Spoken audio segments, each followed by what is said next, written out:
Hello students, हम आज discuss करने वाले हैं आर्टिकल 14 जो बताता है इक्वलिटी के बारे में। फंडामेंटल राइट का एक टॉपिक है इक्वलिटी बिफोर लॉ। हम आज उसको डिस्कस करेंगे। तो यहाँ पे देखेंगे equality before law and equal protection of law. ठीक है, ये कुछ कॉन्सेप्ट हैं जो हमने बाहर से लिए। इक्वलिटी बिफोर लॉ की अगर हम बात करते हैं या इक्वल प्रोटेक्शन ऑफ लॉ की बात करते हैं, ये यूएस के ओरिजिनेटेड है कॉन्सेप्ट है। अगर मैं बात कर रहा हूँ इक्वल प्रोटेक्शन ऑफ लॉ तो ये यूएस का है, और अगर मैं बात कर रहा हूँ इक्वलिटी बिफोर लॉ का तो ये हमारा ब्रिटेन का है। तो चलिए इस पर हम डिस्कशन स्टार्ट करते हैं। देखिए, अब लक्ष्मीकांत में आर्टिकल 14 क्या बोलता है, equality before law. Simple line लिखी हुई है, article 14 part third, equality before law, यानी कि लॉ के सामने सारे लोग इक्वल होंगे। इसका मतलब क्या है, इसका आसान भाषा में मतलब समझते हैं। उसमें हम ये देखेंगे कि जैसे एक इंसान है, वो एक आम आदमी है, वो एक 10 to 5 की जॉब कर रहा है। अगर उसके साथ कोई क्राइम हो रहा है या अगर वो क्राइम कर रहा है तो उसके लिए भी वही प्रोविजन होंगे, और वही प्रोविजन उसके लिए होंगे जो उसकी कंपनी का बॉस होगा। डजेंट मैटर कि वो बॉस है तो उसके लिए कुछ स्पेशल प्रोटेक्शन होगी, नहीं। दूसरा एग्जांपल देख लीजिए, अगर कोई एक आम आदमी, वही मान के चलिए 10 to 5 वाला बंदा जो है, वो जो जॉब कर रहा है, या तो वो क्राइम कर दे या मान के चलिए कोई पॉलिटिशियन क्राइम कर दे, तो ऐसा हमारा कॉन्स्टिट्यूशन बोलता है कि सभी के लिए इक्वलिटी रहेगी लॉ में। यानी कि लॉ के सामने, कोर्ट के सामने सारे लोग इक्वल है। डजेंट मैटर कि आप आईएएस ऑफिसर के बेटे हैं या पॉलिटिशियन के बेटे हैं या किसी बड़े मिनिस्टर के बेटे हैं। तो ये है हमारा इक्वलिटी बिफोर लॉ। और यहाँ पे एक दो प्रोविजन हमारे पास मेंशन है। आर्टिकल 14 बोलता है, it says that state shall not deny to any person equality before law and equal protection of law. चलिए, अब एक बार हम इन दोनों टॉपिक को देख लेते हैं कि इनमें है क्या क्या। इक्वलिटी बिफोर लॉ बताता है कि जो कॉन्सेप्ट है, ये यहाँ पे लॉ के सामने सारे लोग इक्वल होंगे। ठीक है, चाहे कोई भी हो। अब लेकिन अगर हम इक्वलिटी बिफोर लॉ की बात करते हैं तो ये कॉन्सेप्ट थोड़ा सा नेगेटिवली हमें इफेक्ट करता है। कैसे कि इसमें जो प्रोविजंस हैं वो ये बताते हैं कि सभी लोग बराबर हैं। अब एक बात समझो, सारे लोग तो बराबर है, लेकिन वो जो आईएएस का बेटा है, जो एमएलए या मिनिस्टर का बेटा है, तो उसके लिए थोड़ा सा इनइक्वलिटी टाइप का ऐसा फील होता है। तो इसीलिए बोला जाता है कि this is a concept which was originated in England. It was a negative, it is a negatively worded idea which means absence of privileges. यहाँ पे प्रिविलेजेस का एब्सेंस है।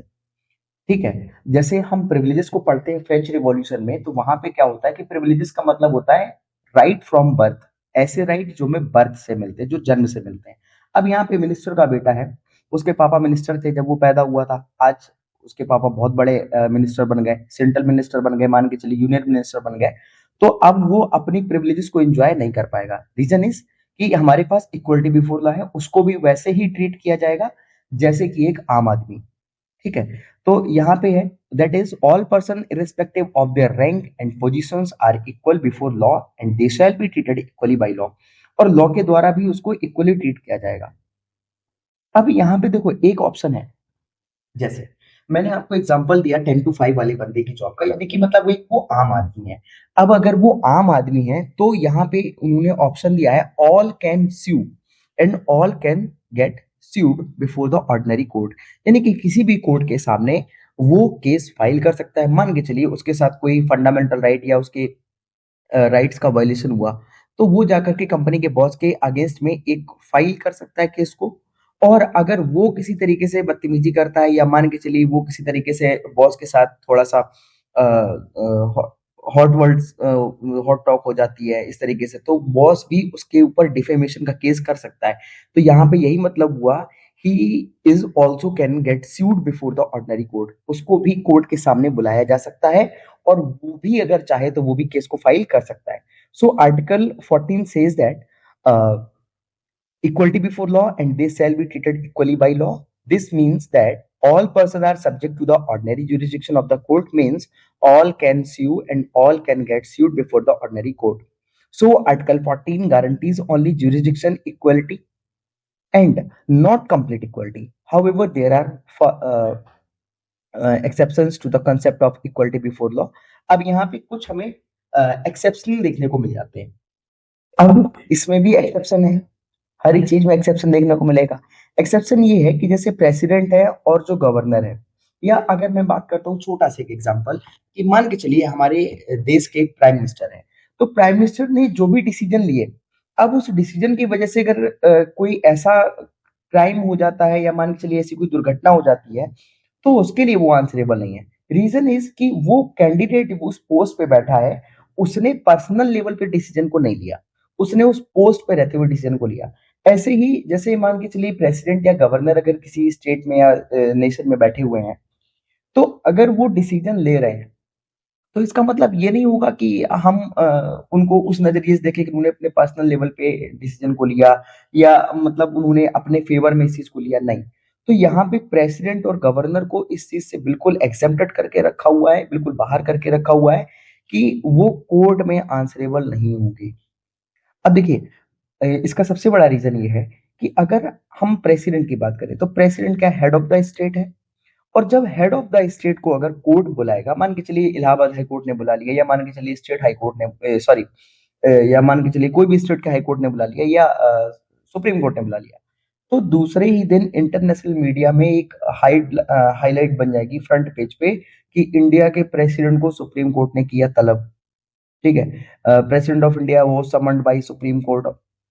तो इस तरीके से हेडलाइन बन जाएगी, तो उसकी डिग्निटी पे इफेक्ट पड़ेगा। तो इसीलिए बोला गया कि प्रेसिडेंट और the governor is not answerable to the court of law for discharging his official function. वो अपने ऑफिशियल फंक्शन को डिस्चार्ज कर रहे हैं, ठीक है, वो अपने ऑफिशियल फंक्शन को परफॉर्म कर रहे हैं, तो उस बेसिस पे हम क्या करेंगे, उनको नहीं बुला सकते कोर्ट में। No criminal case run be started और कंटिन्यूड अगेंस्ट द प्रेसिडेंट और द गवर्नर।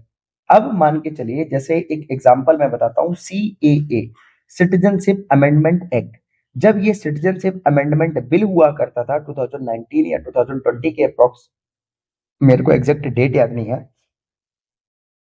तो एक बिल इंट्रोड्यूस किया गया पार्लियामेंट में, सिटीजनशिप अमेंडमेंट बिल, नागरिक संशोधन बिल। अब जब ये विधेयक आया, तो इसके बेसिस पे क्या हुआ, जितनी भी माइनॉरिटी कम्युनिटी थी, माइनॉरिटी कम्युनिटी में मेनली मैं बात करता हूँ मुस्लिम कम्युनिटी की, तो इन लोगों को ऐसा लगा कि ये बिल उनके अगेंस्ट है, जबकि रियलिटी क्या थी, रियलिटी ये थी कि जो अफगानिस्तान है, बांग्लादेश है, पाकिस्तान है, या जो जितने भी मुस्लिम कंट्रीज है, तो उनके कंट्री में माइनॉरिटी कौन है, हिंदू, बुद्धिस्ट उनके कंट्री में माइनॉरिटी है, सिख, क्रिश्चियन, पर्शियन। ठीक है, तो ये जो जितने भी कम्युनिटी के लोग हैं, इंडियन गवर्नमेंट ने क्या किया, एक बिल इंट्रोड्यूस किया, उसमें बोला कि जो मुस्लिम कंट्री के देश है, वहां पे ये जो कम्युनिटी है ये माइनॉरिटी में है, और ये अगर इंडिया आना चाहे तो इनके सिटीजनशिप में हम आसानी कर दे रहे हैं। ठीक है, हालांकि उसमें मुस्लिम का नाम नहीं लिखा, उसका रीजन ये था कि क्योंकि मुस्लिम वहां पे मेजोरिटी में है। तो उस बेसिस पे क्या हुआ, यहाँ पे हमने देखा कि बहुत जगह दंगे हुए, हरियाणा में दंगे हुए, यूपी में दंगे हुए, दिल्ली में दंगे हुए, बहुत जगह जगह दंगे हुए। ठीक है, तो अब उस दंगे में बहुत सारे लोग भी घायल हुए होंगे, बहुत सारे लोग मारे भी गए होंगे। ठीक है, ऐसा नहीं बोल रहा हूँ कि सिर्फ मुस्लिम मारे गए, ऐसा नहीं बोल रहा हूँ सिर्फ हिंदू मारे गए, दोनों कम्युनिटी के लोग मारे गए होंगे। अब हम इंडिया में रह रहे, तो हमें दोनों के बारे में सोचना पड़ेगा। तो एक चीज समझिए कि यहाँ पे दोनों कम्युनिटी के लोगों के साथ क्लैश हुआ और दोनों के लोग मारे गए। इसके लिए क्या सेंट्रल गवर्नमेंट रिस्पॉन्सिबल है, या इसके लिए नरेंद्र मोदी रिस्पॉन्सिबल है, या इसके लिए कोई इनका जो लॉ मिनिस्टर है वो रिस्पॉन्सिबल है, या होम मिनिस्टर रिस्पॉन्सिबल है? तो इसके लिए ऐसा कोई यहाँ पे प्रोविजन है कि कोई एक रिस्पॉन्सिबल है। दंगे हुए मिसअंडरस्टैंडिंग की वजह से हुए। ठीक है, तो हम एक चीज यहाँ पे समझेंगे कि वो जो उन्होंने लॉ बनाया, वो उन्होंने उस पोस्ट पे रहते हुए बनाया, लोगों की सुविधाओं के लिए बनाया, ना कि उन्होंने अपने फेवर के लिए। ठीक है, यहाँ पे किसी हम पार्टी को फेवर नहीं कर रहे हैं, किसी को हम अपोज नहीं कर रहे हैं, बस एक जनरल फिनोमेना समझा रहे हैं। तो यहाँ पे कोई भी क्रिमिनल केस उनके अगेंस्ट में नहीं जाएगा। प्रेसिडेंट ने उसको साइन किया, तो हम ऐसा नहीं बोल सकते कि नहीं, प्रेसिडेंट साहब को देखना चाहिए था कि आपको एक बार क्रॉस चेक करना चाहिए था कि ये सही है या नहीं है, या किसके फेवर में है, किसके फेवर में नहीं है। तो हम ऐसा नहीं कर सकते। हाँ, एक चीज जरूर है कि अगर कोई सिविल केस होता है, जैसे मान चलिए फ्रॉड का कोई केस हो जाए, मान के चलिए गवर्नर बन गए, उन्होंने थोड़ा सा पैसा 100-200 करोड़ रुपए इधर उधर कर दिया, तो उसमें सिविल केस अगर उनके साथ बन जाए, अब मान के चलिए ठेकेदार को बोला कि ठीक है हम गवर्नर बन जाते हैं, तो हम ठेका देंगे बढ़िया सा। अब हुआ क्या, अब गवर्नर के पास चेक जो पहुंचनी थी नहीं पहुंची, या मान के चलिए गवर्नर साहब ने जो पैसा उनको जो परसेंटेज देना था वो नहीं दिया, तो उस चक्कर में गवर्नर के ऊपर कोई फ्रॉड केस डाल दे। तो यहाँ पे भी एक चीज होगी कि no civil case can be started और कंटिन्यू अगेंस्ट द प्रेसिडेंट और governor without giving them a prior notice of 2 month. यानी कि हम गवर्नर और प्रेसिडेंट के अगेंस्ट में सिविल केस भी स्टार्ट नहीं कर सकते उनको बिना नोटिस दिए, और नोटिस देना होगा 2 महीने पहले, तब जाकर के हम उनको केस फाइल कर सकते हैं। तो ये एक्सेप्शनल केस है। The privileges given to legislature और protection given to diplomats are also exception to equality before law. अब एक चीज समझिए, जैसे एक यहाँ का बंदा, इंडिया के बहुत सारे बंदे ईरान में भी फंसे हुए हैं, जैसे अभी हम देख रहे हैं क्राइसिस चल रहा है, इंडिया के बहुत सारे बंदे गल्फ कंट्रीज में फंसे हुए हैं, तो वहां पे जो डिप्लोमेट्स जो पोस्टेड हैं, आप लोग भी यूपीएससी क्वालिफाई करके आईएफएस ऑफिसर बनेंगे, तो अलग अलग अलग अलग कंट्रीज में जाएंगे, डिफरेंट डिफरेंट कंट्रीज में जाकर के आपकी पोस्टिंग होगी। तो अब वहां से मान के चलिए, आप किसी तरीके से अपने लोगों को निकाल करके जहाज में भेजते हैं या फ्लाइट से भेजते हैं, तो अगर वहां पे कोई कैजुअलिटी हो जाती है, तो उसके लिए क्या आप रिस्पॉन्सिबल हैं? रिस्पॉन्सिबिलिटी आपकी है वहां से उनको सही सलामत निकालना। अब लेकिन आपने निकाला और बाय द वे उस मिसाइल पे उसने जो शिप है, शिप पे जहाज पे आकर के मिसाइल ने अटैक कर दिया, तो यहाँ पे आपके ऊपर केस नहीं हो पाएगा कि नहीं भैया हम आपके ऊपर केस कर देंगे, आपकी वजह से उसके ऊपर मिसाइल गिरी है, आपने तो अपना बेटर ट्राई किया ना। तो यही है कि यहाँ पे प्रिविलेजेस दी जाती है डिप्लोमेट्स को और लेजिस्लेचर को, कि आप प्रोटेक्टेड हैं, आपको इसमें मतलब इन्वॉल्व होने की जरूरत नहीं है, आपने जो काम किया वो आपने उस पोस्ट पे रहते काम किया। तो हम यहाँ पे ये नहीं बोल सकते कि आप उस पोजीशन पे थे, आपकी वजह से ऐसा हुआ, आपने अपना बेटर ट्राई किया, ठीक है। अब वही हम गवर्नमेंट से नहीं बोल सकते, वही हम एमपी एमएलए से नहीं बोल सकते कि आप वहां पे मेंबर थे, आपके होते हुए ये सब काम हो गया। तो बेसिकली ये जो कॉन्सेप्ट है इक्वलिटी बिफोर लॉ का, ये कॉन्सेप्ट हमारा ओरिजिनेट हुआ इंग्लैंड में, ठीक है। अब ये होता क्या है, ये ये जो एक कॉन्सेप्ट इससे आता है वो होता है रूल ऑफ लॉ, यानी कि कानून का शासन, ठीक है। जो कॉन्सेप्ट है इक्वलिटी बिफोर लॉ, ये ओरिजिनेट हुआ आपका लंदन में, ब्रिटेन में। इसने एक नई रूल को, नई एक थ्योरी को जन्म दिया, that is rule of law, कानून का शासन। कानून का शासन जैसे एक सिंपल टर्म में समझो कि जैसे सरकार है, सरकार को चुनने की जो तरीके हैं, जो चुनने की जो प्रक्रिया है, दैट इज अ लॉ, वो भी कानून है। कुछ किस कैटेगरी के लोग या कितने एज के लोग उसमें वोट करेंगे, ये भी एक लॉ है। जैसे यूनिवर्सल अडल्ट फ्रेंचाइज, जहां पे 18 इयर्स की एज अगर किसी भी इंसान की कंप्लीट हो जाती है, डजेंट मैटर कि वो गरीब है, अमीर है, लड़का है, लड़की है, कोई भी 18 साल का अगर हो जाता है तो वो वोट देगा, तो ये भी एक लॉ है। सरकार किस तरीके से लोगों पे शासन करेगी, ये भी हमारे यहाँ मेंशन किया गया है। डीपीएसपी है एक तरीके की, ये भी लॉ है, ठीक है। तो ये कॉन्सेप्ट को जन्म देते हैं, इसको बोलते हैं रूल ऑफ लॉ, कानून का शासन। कानून का शासन मतलब ये होता है कि यहाँ पे कानून ही सुप्रीम है, जो लॉ है वही हमारा सुप्रीम है, इसके बियॉन्ड कुछ नहीं है। कॉन्स्टिट्यूशन, इसीलिए मैंने बोला जाता है कि सबसे जो सुप्रीम अथॉरिटी है हमारे इंडिया में वो है कॉन्स्टिट्यूशन, ना सुप्रीम कोर्ट, ना हाई कोर्ट, ना ही प्राइम मिनिस्टर, ना प्रेसिडेंट, क्योंकि सारी की सारी चीजें सब सुप्रीम कोर्ट में मेंशन है।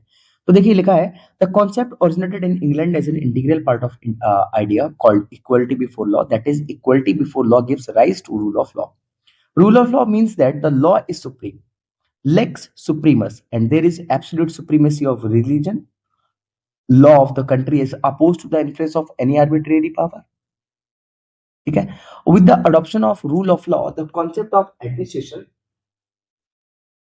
has changed from rex lex to lex rex.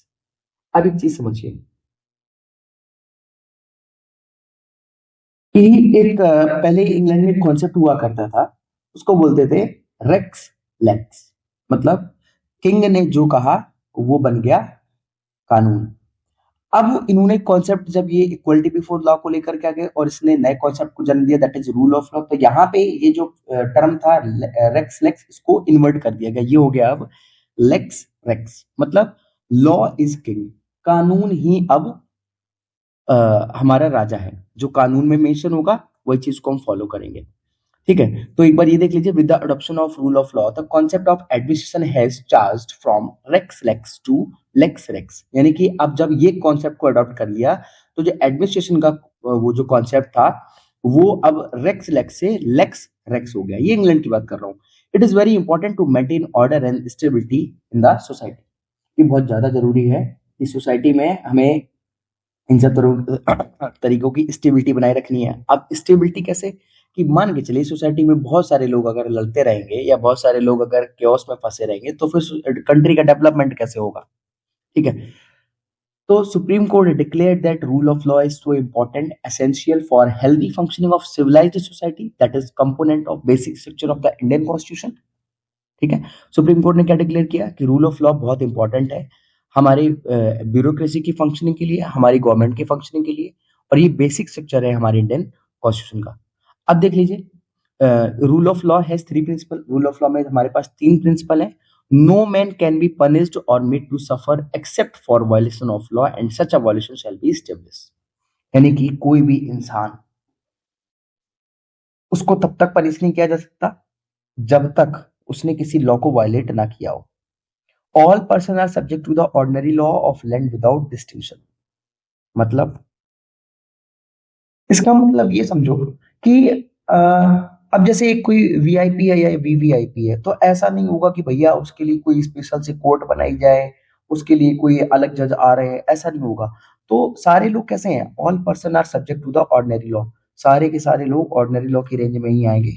It is a modification of third principal rule of law of England. In India it says constitution is a supreme law of land and all the law passed by the legislature must be consistent with the provision of Indian Constitution. Constitution क्या बोलता है? यहाँ पे क्या बोल रहे हैं India में कि कॉन्स्टिट्यूशन हमारा क्या है? सुप्रीम लॉ है। हमारे इंडिया का सुप्रीम लॉ वही है। और सारे के सारे लॉ, ऐसा नहीं होगा कि किसी प्रधानमंत्री की मर्जी होगी कि नहीं हमें ऐसा काम करना है, या मतलब एक ऐसा लॉ बना दो जिससे एक सोसाइटी का फायदा हो बाकी सोसाइटी से उन्हें कोई मतलब ही नहीं है, तो ऐसा नहीं होगा। ठीक है। सारे के सारे लॉ लेजिस्लेचर से पास होकर के आएंगे और कंसिस्टेंट होंगे इंडियन कॉन्स्टिट्यूशन के प्रोविजन के साथ। ठीक है। आसान शब्दों में ये समझो कि कॉन्स्टिट्यूशन, इन तीनों प्रिंसिपल का मतलब ये हुआ कि कॉन्स्टिट्यूशन जो है वो हमारा सुप्रीम है। ठीक है। सारे के सारे इंसान ऑर्डिनरी लॉ के रेंज में आएंगे, उनके लिए कोई स्पेशल वो कोर्ट नहीं बनाया जाएगा, उनके लिए कोई स्पेशल अलग से लॉ नहीं आएंगे। ठीक है। और ऐसा नहीं होगा कि कोई भी इंसान अपनी मर्जी से बोल दे कि नहीं हमारे लिए ये लॉ बनेगा, हमारे लिए वो लॉ बनेगा, हमने ये किया, हमने वो किया, इस तरीके से नहीं होगा। ठीक है। चलो अब देखो, इक्वल प्रोटेक्शन ऑफ लॉ, ये जो कॉन्सेप्ट है ये है पॉजिटिव वे में कॉन्सेप्ट। जैसे हमने अभी देखा इक्वलिटी बिफोर लॉ, ये एक नेगेटिवली वर्डेड वो थ्योरी है, और इक्वल प्रोटेक्शन ऑफ लॉ है, ये कॉन्सेप्ट है यूएसए का, जहां पे बोला गया equal protection of law. It is a positive concept which means equality of treatment in equal circumstances, that is like should be treated like alike. मतलब इसका समझ लो, जैसे एक रेस हो रही है और उस रेस में विराट कोहली दौड़ रहे हैं, उसके उस रेस में आपके फुटबॉल के जो बढ़िया से प्लेयर है मेसी साहब दौड़ रहे हैं, और उसी उसमें रेस में जमैका के उसेन बोल्ट दौड़ रहे हैं। ठीक है। तो अब देखिए, फुटबॉल का जो प्लेयर है मेसी नंबर 1 है, विराट कोहली धोनी क्रिकेट के नंबर 1 है, और उसेन बोल्ट सिर्फ रेसिंग का ही है। तो अब क्या यहाँ पे इक्वलिटी और इनइक्वलिटी वाला कॉन्सेप्ट नहीं आ रहा समझ में? कि वो इंसान सिर्फ क्रिकेट में बढ़िया खेलता है, उसमें थोड़ा बहुत दौड़ना पड़ता है, फुटबॉल में थोड़ा दौड़ना पड़ता है, मानता हूँ ठीक है, अच्छा खासा दौड़ना पड़ता है, लेकिन क्या ये तीनों प्लेयर उसेन बोल्ट से टक्कर ले पाएंगे? तो वही समझाने की कोशिश की गई, like should be treated like alike, मतलब कि जैसे जो एक इंसान है उसके लिए सब वही कानून होंगे।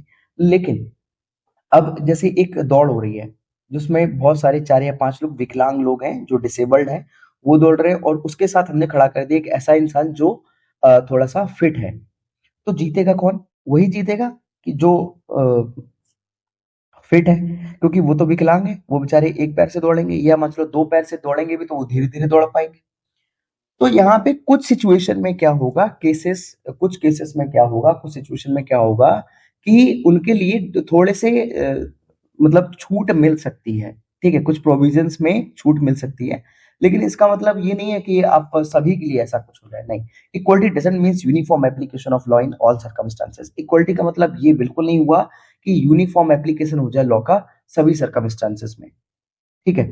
तो हम ऐसा नहीं कर सकते। जैसे मान के चलिए एक हेल्दी लोगों की दौड़ हो रही है जहां पे 10 लड़के दौड़ रहे हैं, और मान के चलिए वहां पे जो एक 10वें नंबर का लड़का है वो सबसे पीछे आया, और अब उसकी रेस डिसेबल लोगों के साथ दौड़ा दो, ये जो विकलांग लोग हैं उनके साथ दौड़ा दो तो सीधी सी बात है वो जीत जाएगा क्योंकि उसके पास दोनों पैर हैं। तो यहाँ पे इक्वलिटी उन्होंने ये बोला है कि भैया आप like should be treated alike.